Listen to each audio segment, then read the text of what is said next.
This video is sponsored by KnucklesOX, Baba Snake, Julio the Boy, Blazing Darkness G, and Danny Mash X. If you'd like to directly support my content, as well as catch it early, have your name credited as a sponsor, or maybe even have your What If Ideas produce its commissions, consider visiting the links to my Patreon and such in the description below. The new Team Bardock, after half a long year of travel, training, and preparation, are finally entering Namek's atmosphere and are about to land. As per their plan with Alec, they'd hung back in their Ghost Scout ship long enough for the Heater mothership to both receive the coordinates to Namek and make its own approach there, so as not to arouse any suspicion with a coincidental simultaneous arrival. As a result, Bardock and his crew had received word a full cycle ahead that Frieza and his men had already made landfall and begun their campaign for the Namekian Dragon Balls. Despite not having had access to natural ki sense back when he was in the employment of the Frieza Force, and could even be in the vicinity of the diminutive Emperor to feel his power, Bardock already knew most of the rumors and tall tales that surrounded him, such as the number stated as his official power level. So unlike the boys in Gas, who were preoccupied yapping away with each other as they made their approach, the scarred Saiyan had prepared himself for sensory overload. As everyone aboard their vessel for the first time feel Frieza's ki radiating off the planet whilst they descend as stealthily as possible. The moment they do, the cabin of the ship goes dead quiet, however, as they, without needing to rely on scouters, aren't just seeing a number bigger than their own, but instead feeling the pressure of an unquestionable power in all of its cold, unsettling weight. The sensation of approaching an apex predator as his favorite prey. After facing Turles, the concept of a fighter wielding a power level in the 6 digits was far easier to comprehend for Bardock than it had been beforehand. But even just the thought that Frieza had somehow reached this state without a single day of hard work, struggle, or training like it took to cultivate and tame the power of the Uzaru form was simultaneously maddening, terrifying, and exciting. Now that he needed no help getting their attention, with everyone still quiet as space mice once they land, Bardock takes the opportunity to institute a cold ki limitation, meaning they were officially moving like this was a stealth mission from here on out, with an emphasis on avoiding detection by taking advantage of the limitation created by their enemies' over-reliance on scouters. The Drunken Fist Master orders his allies to suppress their ki to the point where they can't even fly, so they'll have to move on foot through the Namekian cannons with sheer natural speed and agility, nodding their understanding as they step off their ship and take in the vibrant blue and green planet while trying to push away the oppressive feeling of sensing Frieza. Kakarot chirps to his father that King Piccolo, Kami, and Monito's homeland is really cool and how he can't wait to explore it, with the father tenderly rubbing his head and confirming his agreement, while reminding their goal isn't to sightsee, but to bring their buddies back by making a wish on the Dragon Balls, whilst he pulls out a replica of the Dragon Radar Bulma provided for this mission, with the necessary calibrations he felt would be needed to sense the Promethean auras of another alien world. Thankfully, when the white-clad Saiyan clicks the gadget to life, it successfully begins reading signals of Dragon Balls. A less positive development, however, is the fact that a total of 4 are already gathered in one area, and with Frieza and his personal guard and other forces here, the chances are quite high that those aren't the Namekians gathering them. Forming his team made mostly of his own children up on him, Bardock prepares to lead the group there merely for reconnaissance for now, but as he quickly learns has been the bane of Granola for every stealth mission he's ever been on with his brothers, their cover is broken rather quickly, as a group of 4 Frieza soldiers, nearly too weak to even take notice of themselves, suddenly happen upon them. As soon as the enemies are recognized though, Bardock doesn't even waste time with signaling for them to be dispatched of, and simply darts past them so fast as to discombobulate them all, just before Gas and the boys are instantly on them. A struggle or fight wouldn't be apt terms for what happens next. It's just a showcase of refined speed and technique, alongside a tiny bit of mercy on the part of Goku, who, not thinking much of it, decides to spare his target a lethal blow out of pity. This though proves to be a mistake, as before the soldier crumples to the ground, after having a tiny Saiyan fist nearly thrust through his stomach, he launches off a straight full power energy wave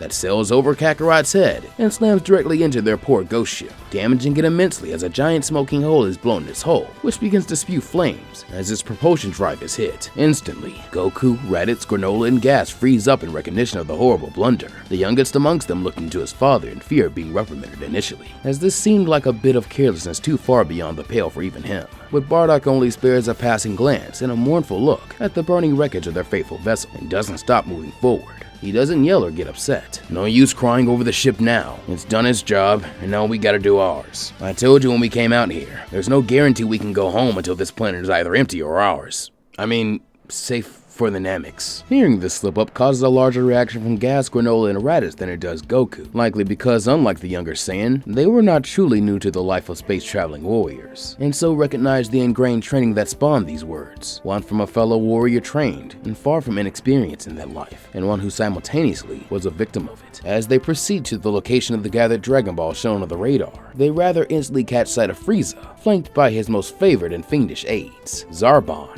and Dodoria. the sight of whom rather quickly causes the vein on Bardock's forehead to bulge and pulse, even though the adult Saiyan does an admirable job of controlling his anger rather than the other way around. However, to make matters worse, the Emperor and his men are already holding 4 giant Dragon Balls, and are currently in the middle of the slaughter and interrogation of a Namekian village, holding a conversation with a young stout Namekian, while the others of the village are held at blaster point, as Frieza demands to know where to find the rest. And like father, like son in more ways than one, as like Son Gohan would in the original series, the sight of this injustice causes Goku to become enraged as well, as he nearly jumps the gun and flares his energy to make a move.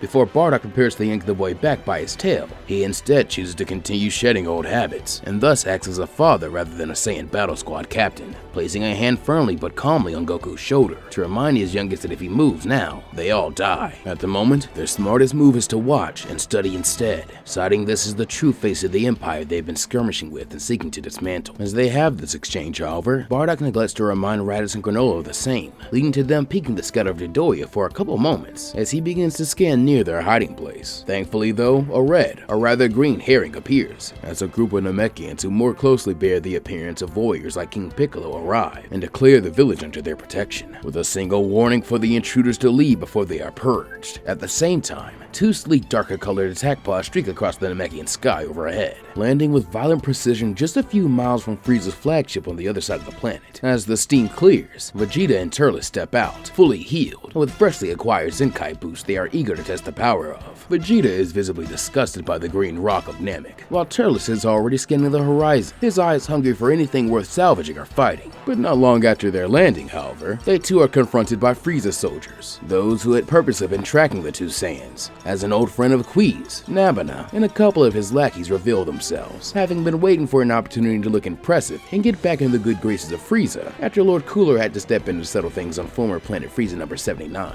Well, if it isn't the Prince of Nothing and his new stray dog, you must be really desperate if you're already crawling back to the Force, monkey. Listen here, this planet is Frieza's property, Vegeta. State your business before I decide to collect the bounty on your heads. You've always had a big mouth for someone who spends his life kneeling, and who I barely know the name of. Scum, I suggest you move. The air here is foul enough without your stench. Careful, Prince. Don't scare him yet. I want to see if Frieza's pets have learned any new tricks since we last saw them. Nabana laughs at Turles' undeserved Saiyan swagger, tapping his scouter. Scare me? My scouter says you're both sitting at a measly 5,000. You've gotten weak playing rebel in the Outer Rim. In a navy blue blur of movement, Turles appears inches from Nabana's face. He doesn't strike, he just stands there, letting a tiny fraction of his full power leak out. Nabana's scouter begins to beat frantically. 10,000. 20,000, 33,000, before it literally shatters on his face. As he falls backward in shock, he is scrambling in the dirt to get away from what he thought was an easy mark. Suddenly getting desperate, he begs and barters, even pledging his and his friend's loyalty to Vegeta and Turles. But the Saiyan keeps approaching, until Nabana points behind Turles and yells, "Look, Lord Frieza!" Of course, the former space pirate knew the only thing on his six was the Prince of all Saiyans himself, as Vegeta would never allow someone to approach him from behind without a dirty fireworks for their trouble. But even so, he decided to humor Nabana for his last moments, turning around to smirk and wink at Vegeta, making himself vulnerable so that Nabana and his friends can be as confident as possible, as they link together and launch a point-blank rush key wave surely meant to take the Saiyan down while his guard was lowered.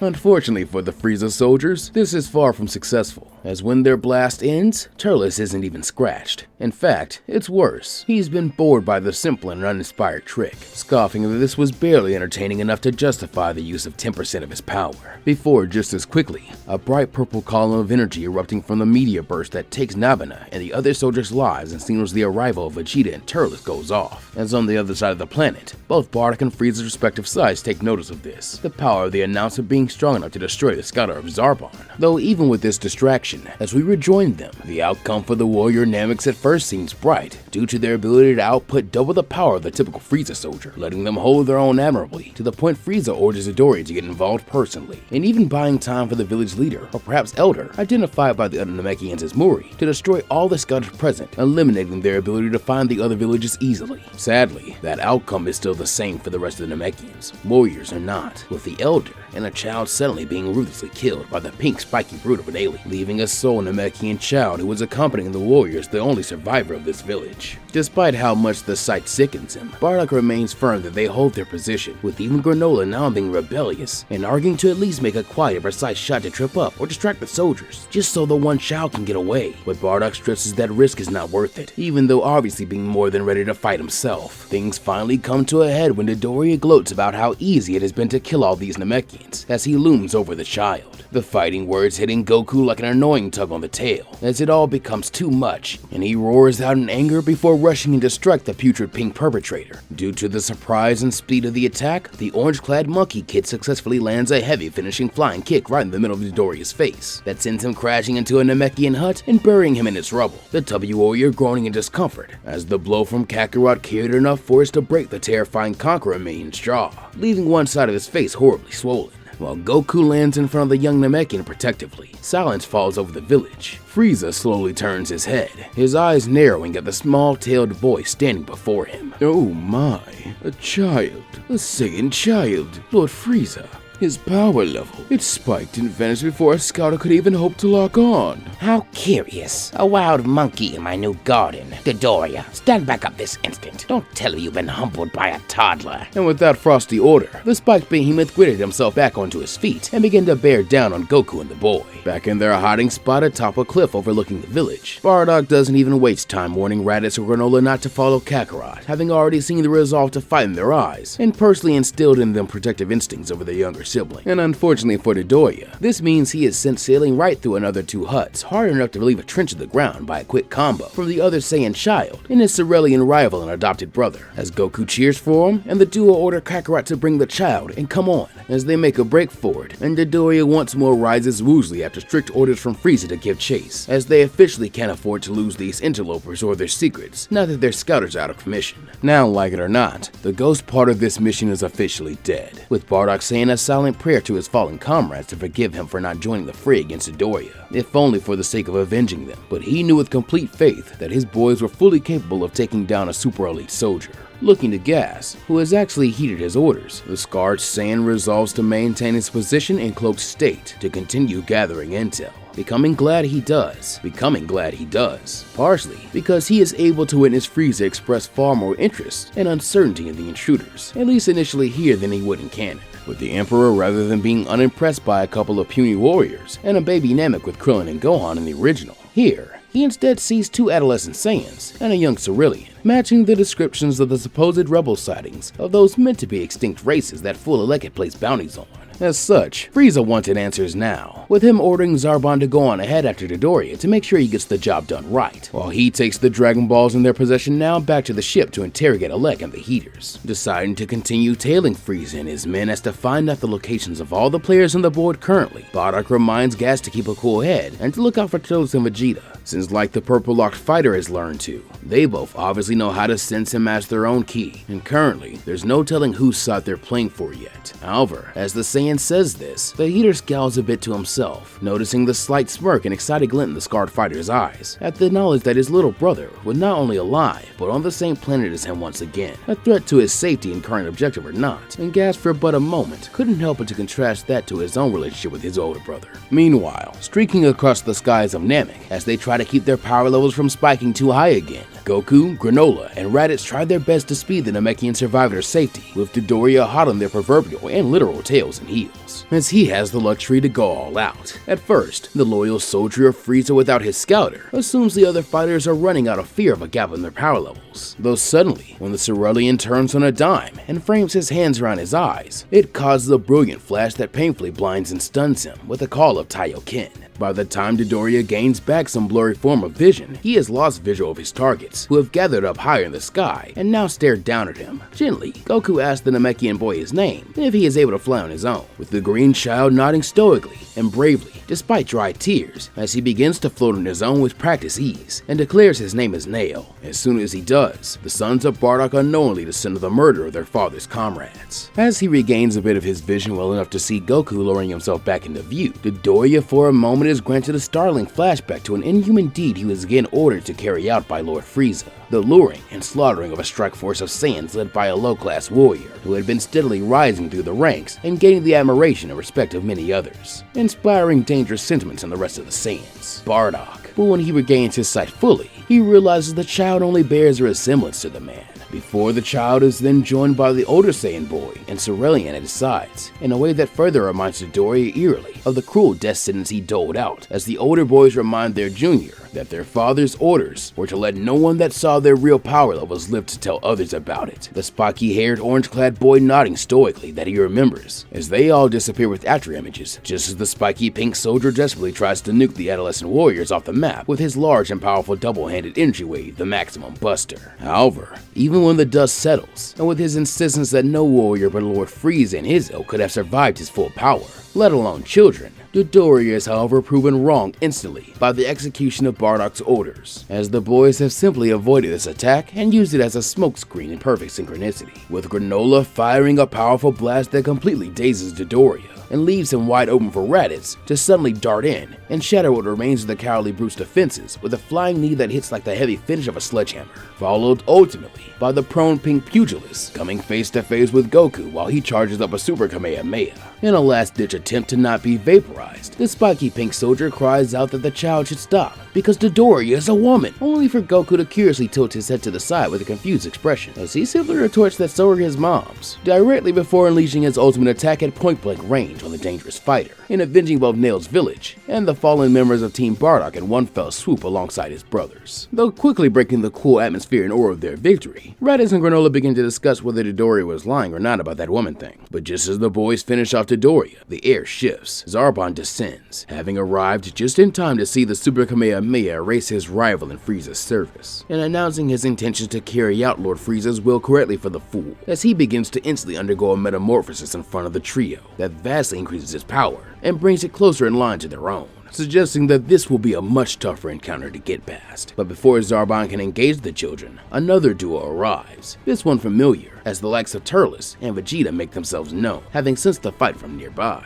Wait just a second there, pretty boy. I'd hate for you to ruin the kids' fun. They just finished cleaning up Frieza's mess.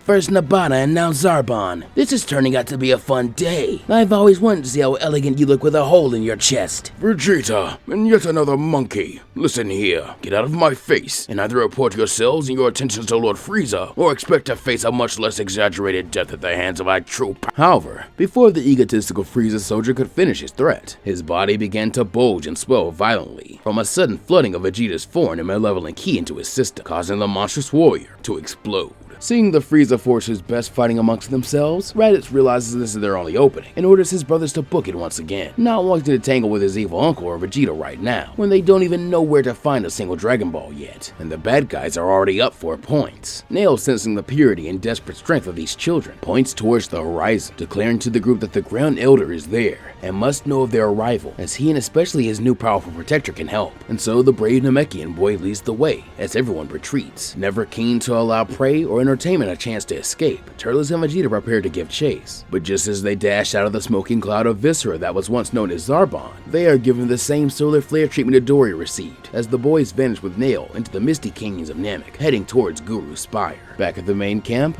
Bardock and Gas watch from the shadows as the Heater mothership settles near Frieza's. Elec, Oil, and Maki step out, meeting the little Emperor in a tense summit, with Frieza visibly annoyed, as he has to be confronted with the reality of all the Saiyan sightings in the Cerulean Survivor, as he begins asking the Heater boss how long he's known of and been able to verify the existence of these rebels, and why they are so strong as to be picking off and vanishing his men in pillars of light and grand feats of power. Between this development and the fiasco around the universe, a part of Frieza begins to feel an utter embarrassment that he has no knack whatsoever for genocide, while another part of him grows upset and vows to never let Cooler find out about any of this. And speaking of, he also wanted to know where his immortality was already. Coolly hiding his panic, Elec tries to navigate and assuage Frieza's complaints, citing what he was already prepared to sacrifice in terms of information on Neo Team Bardock, including throwing Gas under the bus with their prefabricated story of his turning on the rest of the family family, finding more of a use for his brother as a sacrificial pawn than a right-hand man, at least for now. While at it, Alec even admits to formally employing a Saiyan, and even a Namekian at one point, as a valid source for his currently viable intel, like the fact that the youngest member of the Wicked Bloodline still has a few more Dragon Balls to collect before he can actually make his wish, though he'd made sure to personally see to their proper disposal for the sake of his loyalty to the Empire, of course, pledging once again that his only goal here is to ensure the transition of planet Namek, like every other campaign by the Frieza Force, was smooth, effortless, and efficient, thanks to the Heater Crew's intel brokering and bounty hunting services. Huffing out of frustration, though unclear if due to the inconvenience or the uncertainty of who all his foes and how powerful they really are, Frieza seemed to heed the warnings of their ancestor and the fear that led to the extermination of the Saiyan race once again, using their presence on the planet to justify clicking on the long-range comms of its mothership, as he was fairly certain the moment he would, Cooler would be ready to gloat about Daddy's little boy needing help. As a result, he tried to make it sound much more like he was just calling for more supplies, rather than a security escort, but the outcome is ultimately the same, the arrival of the rest of his family and elite forces, as the Empire had already decided to go all in on this single planetary conquest, with Alec giving a signal to send out a subtle warning to his allies that things are changing rapidly. Oil and Maki moved to warn Bardock and the others that trouble is coming. But even with forewarning, do Bardock and Gas, as they see a fleet of attack pods and 2 ornate motherships carrying more enemies, it barely helps, as the sky doesn't just darken from the approach of the space vessels, it feels like it is collapsing entirely. The scarred Saiyan, still doing his best to suppress himself in the shadows, suddenly drops to one knee, clutching his chest as his own sensory overload akin to what the boys felt Frieza occurs, but more than tenfold worse, as he senses the chilling ancient malice of King Cold and the sharp lethal edge of Cooler. As King Kai begins to warn and order him from Otherworld that this mission is officially over and that he needs to get out of there immediately, Bardock is still trying to process the fact that it isn't just one evil rat bastard, but the whole damn nest. The Emperor, the brother, and the King. They weren't even fighting a war anymore. Namek was now just a cage they'd struggled to survive in.